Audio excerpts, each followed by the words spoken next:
Hello, I'm your Kingdom Spiritual Transformational and Life Purpose Life Coach and Mentor, Latricia Booker. And I'm popping in on you to tell you that they think you are holding a grudge. Kingdom people, they think you are holding a grudge. And the thing is that you're not. You're not holding a grudge. You're not tripping. You're just over it. You don't care. It is what it is. Things happen. You process it. You accept it for what it is. And you move on. But many people, these people, them ones, take that as you're holding a grudge, even though you're not. And my thing is, when God brought this to my attention, like many other things, my thing was, even if I'm holding a grudge, so what? I have a right to hold a grudge. Why are you so concerned about me holding a grudge? It's like, move on with your life and let me do me. If I'm holding a grudge, not that I am, not that you are, kingdom people, because you're not. This is the thing. People know that even if you were holding a grudge, you have a right to, or you within your rights to. In other words, you have a reason to, even though that's not what you're doing.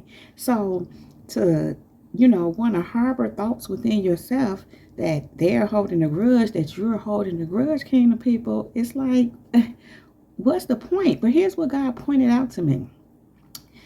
He told me that that's called deflection. Now, we know what deflection is. And I never looked at it in that way initially.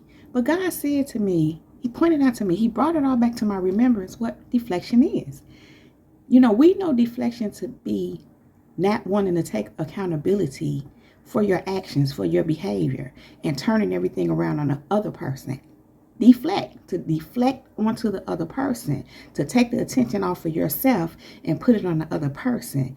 Instead of being held accountable or holding yourself accountable, you turn to the other person. And God said, that's a way of trying to make something wrong with you, making you, it's almost like people want to pick you apart, make you out to be the bad person, make it where you're wrong, make it where you're doing this, you're doing that, deflecting. Even though, as I said, if you are holding a grudge, it's okay for you to be, because what has been done, or whatever your reason is for removing yourself for people, if you holding a grudge, so what? The thing is, people feel, these kind of people, those people, them ones feel like, because they want to do what they want to do with you. They want to have their way with you. Even though they done whatever they done or whatever, even if they didn't do anything and they're just not good for you, and you realize that and you move around, you protect yourself from toxicity and people that just are carrying demons and all this other kind of stuff, what people be on. And what they carry in their spirit, what the spirits that are operating in them. The thing is, people like that feel like you're holding a grudge, they're just angry that they can't do with you with what they want to do. They can't have access to you. They can't have their way with you. They just really angry because they missing out on you. They did it. Whatever. Again, even if they didn't do anything towards you per se, just who they are. And not talking down on people, because everybody is somewhere. But at this place in your life, kingdom people, you can't do and be around certain things.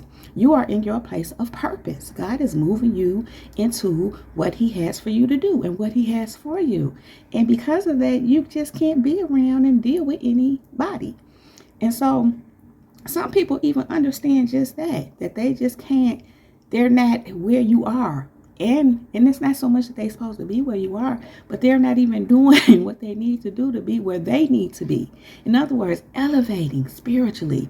And here's the thing. God pointed out to me this morning that, he reminded me of something I learned long ago. And I learned long ago that people who have a hard time taking accountability, for the most part, they feel like if they acknowledge that they did this, or they got this going on, or this is an issue that they have, that they can't handle it. Let me say it that way. They can't handle acknowledging that because they're already very insecure and don't feel very good about themselves. It don't matter how they put on. That's why they put on. A lot of these people, they live through their egos, which is why they have to have this, do this, be seen a certain way. They need outside validation. They need people to accept them and to approve them for them to feel like something, because they don't know how to do that for themselves. They don't validate themselves. They don't approve themselves. Of course, it's God approving you first, and then you approve yourself because God approved you. And that comes with self-love as well. You know, these people, they don't have that. And so for them to take accountability or acknowledge something that they have going on that needs to be dealt with, it makes them feel horrible. And it makes them feel, worse than, they already feel. So again, they already putting on and doing all these things to make themselves feel okay. So taking accountability and looking something in the mirror and saying, this is what it is, this one I am, they can't handle that. Not that they can't learn how to, because the truth is, when you take taking accountability for your actions, looking yourself in the mirror, look, I'm starting with the man in the mirror. I'm asking him or her to change their ways. So what happens is they feel like if they do that, or not they don't feel like if they do that, sometimes they attempt to, they feel horrible. It's like they can't handle the truth. And again, it doesn't mean they can't come to a place where they can. It's a work that needs to be done. It goes back to healing. Healing is not for the faint of heart. This walk ain't for the faint of heart. You have to be strong spirited. And there it is right there. These people are weak spirited. So in many ways, they have to build their spirits up the God way. Not the demonic way. That ain't really building your spirit. It's actually tearing it down. Because the enemy comes to kill, steal, and destroy. So it ain't doing nothing really but destroying you and your soul when you operate from demonic, influences or, anything of that sort. So anyhow, kingdom people, the thing is, these people deflect. They say you holding a grudge because they don't have the capacity to own what is going on with them and what they need to do, and to go through the healing process and they have a lot of inner turmoil. These people have a lot of inner turmoil. And again, they don't want to deal with that. They just don't have it doesn't mean, again, that they can't develop it. I mean, you got to start somewhere. We all have to start somewhere. And that's the thing. Starting somewhere means that's just the start. And these are the kind of people that want quick fixes. We often hear and we know that people want the results without doing the work. It's the same thing. And so again, it starts with taking accountability. Instead of taking accountability, they deflect. I say afflect. They deflect. Deflecting, again, is taking it off of yourself. Not acknowledging your error of what you're doing and where you need to work, what you need to deal with and work on, instead of focusing on somebody else. But that's what they do. They don't own it.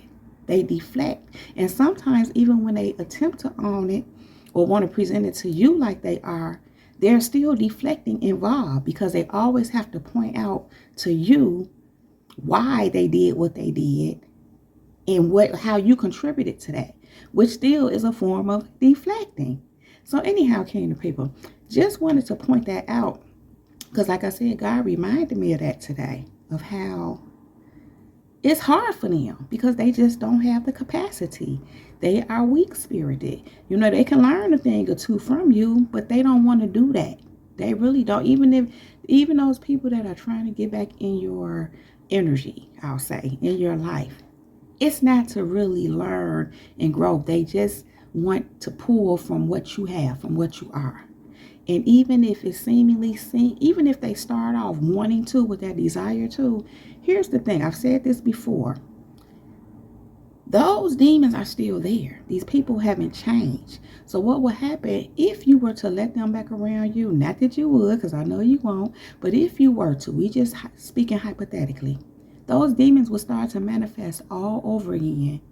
And you will be experiencing the same thing you was experiencing, which is why you removed yourself in the first place. So again, These people have a lot of stuff going on within them. They have a lot of inner turmoil. And I'm just going to be real. What God been giving me, no, you can't help them. It's some people that just cannot be helped because they think they have this problem, but their problem really go way deeper than what they're trying to, make it out to be, where in their mind they need to be around you. And to be honest, their problem is something that you can't help. Because again, it goes really deep. Those are really deep, deep, deep rooted issues. It goes beyond you. One thing that I've learned is these kind of people, they're not teachable. And these are also the kind of people that have all the answers. You can't hardly tell them nothing many a times because they have something to say to you behind it or have an excuse for it. And so they're not teachable. They come to you sometimes for, help or want to know what you think or something, in the cases where that is the case. But then they kind of make excuses or tell you how, it's almost like they want to go back and forth with you over what they coming to you for. But that's a whole nother thing. And I just heard that's even a form of deflecting. Because if you're sharing because they asked, that means you're saying what it is to help them with their situation. And they start scratching all over it, deflecting. So my point in saying is that these kind of people can't be helped. People that think you are holding a grudge because they can't take accountability for what's going on with them and they wanting to deflect on you and make you a problem when you ain't nowhere around. Well, you holding a grudge. Okay, the people, you're not holding no grudge. But unfortunately, like I said, these people really can't be helped. And if they can be, you can't help them. And here's what God gave me concerning this matter. Romans 12:19. And it says, Beloved, never avenge yourselves, but leave it to the wrath of God. For it is written, Vengeance is mine. I will repay, says the Lord. Kingdom people, you ain't holding no grudge. You ain't trying to wishing these people bad. You don't want to do nothing to them. You leave them in God's hands. You let God deal with these people, because they're not your problem. They're God's problem. They're actually their own problem. But again, they can't own up to that. They can't acknowledge that. We have done that, kingdom people. We have acknowledged where we was our own issue. And we did something about it. They don't have the capacity to do that. They want to dump everything on you, dump their problems on you, deflect on you, make it out to be you. You holding a grudge. So you their problem. Proverbs 24:29 says, Do not say, I will do to him what he has done to me. I will pay the man back for what he has done. Kingdom people, we don't do that. We ain't over here like, I'm going to do to you what you did to me. So if we're not doing that, we definitely are not holding grudges. We just let it go. We've let it go. We walked away. We recognize that that's not for us. That's not a good thing. That's not anything or anybody that's good for me or you, kingdom people, to be involved in or involved with. We're not holding grudges. But their deflection says that you're holding a grudge. Proverbs 12:16, and kingdom people, listen, I'm not laughing at them. I'm laughing at the insanity of it all. Pray for these people. Clearly they need help. I feel for them personally, but just the thinking is just like, it's devil. It ain't nobody but the devil. I often see and hear things and even hear what God tell me, and I'm like, there ain't nobody but the devil. But the devil comes to kill, steal, and destroy. Jesus came so that we may have life and have life more abundantly. These people cannot get to that life and life more abundantly because they too busy allowing the devil to kill, steal, and destroy them, their life, their abundance that is awaiting them if they do the work, if they acknowledge and accept responsibility instead of deflection. Instead of saying that you holding a grudge, again, what they got to do with you? With them, I'm saying. If you holding a grudge, so do your work. If I'm holding a grudge, it sounds like that's my problem. That's a personal problem with me. What they got to do with you? Again, deflection. Proverbs 12:16. The vexation of a fool is known at once, but the prudent ignores an insult. Listen, them saying that you were holding a grudge, kingdom people, that's the vexation of a fool. Because again, who cares? The fact that that's, whether they're saying it to other people or it's just a thought or the way they feel, that's a vexation of a fool. What do I mean by that? You're vexing yourself. You're hurting yourself doing that. Not you kingdom people, but unless you're doing it, which I don't believe you kingdom people are doing that. Maybe at one point you did, but you learned. Or you're learning, whatever the case may be. But that's only vexing you. That makes, that's foolish. It says the vexation of a fool is known at once. And what did I just say? What? It don't make sense. That's foolish. But what I'm keep getting is they vexed. I literally keep getting that. But here it is. Here's you kingdom people. But the prudent ignores an insult. We ignore their stuff. We not tripping on them. We ain't holding no grudge. I was listening to someone, I want to say yesterday, yeah. And the young lady was saying how, don't let nobody disrespect you. Don't let nobody disrespect you in your face. Don't let nobody. And I'm just listening, like, you can't control what other people do. But here's my thing. If a person is being disrespectful, first of all, that's on them. Secondly, I don't have to deal with them. If a person can't be respectful towards me, I want to say at some point I won't be around for you to even be disrespectful. You can be trying to be disrespectful on the outskirts. But I say won't be around. I say at some point, because, it has been times and situations where you give people grace. You give them a chance to correct themselves. But then there are other times when you don't give a person a chance, depending on the situation, the circumstances, and who they are. Some people you just got to cut it off, nip it in the bud right in the way. Again, don't let people have access to you. And if a situation where you just have to be around that person, if they being disrespectful, they disrespecting themselves. You ain't got to acknowledge their behavior. It says, I just read, that the prudent ignores an insult. You're prudent. That means you're wise. You're noble. You ignore that mess. So what do you do? Go right back on them. It's theirs. You ain't tripping. You ain't holding no grudge. You just let it go. You leave it up to God to deal with these people because you got other things to do. How they say you got bigger fish to fry. You got better things. You got kingdoms and empires and legacies to build. Kingdom people, they think you holding a grudge, but we know that's not so. Kingdom people, that's all I have to say about that. If you like this video and or if it resonates with you, please just go ahead and give it a thumbs up. Then click on that red subscribe button and subscribe to my channel if you haven't already done so. Thank you. Make sure you click that bell so you can receive a notification every time I upload a new video. Kingdom people, if you need any information about me, you can find all that right down below in the description box along with other helpful resources. Kingdom people, I really appreciate you all for being here. I thank you all so much for all that you do here on the channel. I thank you for all the seeds that you sow into me and my ministry, for all your likes, subscribes, comments, and your encouragement, your input. Thank you, Kingdom people. I really do appreciate you all. Now, Kingdom people, y'all know I love you so very much. I really don't want to leave you, but I do have to go right now. But I will be back to hold my Kingdom people down. Now, Kingdom people, above all else, let the Holy Spirit lead you in all things at all times. Kingdom people, we are unmovable, we are untouchable, we are unstoppable, and we are unbreakable. That is my time. Jesus girl is out. Peace.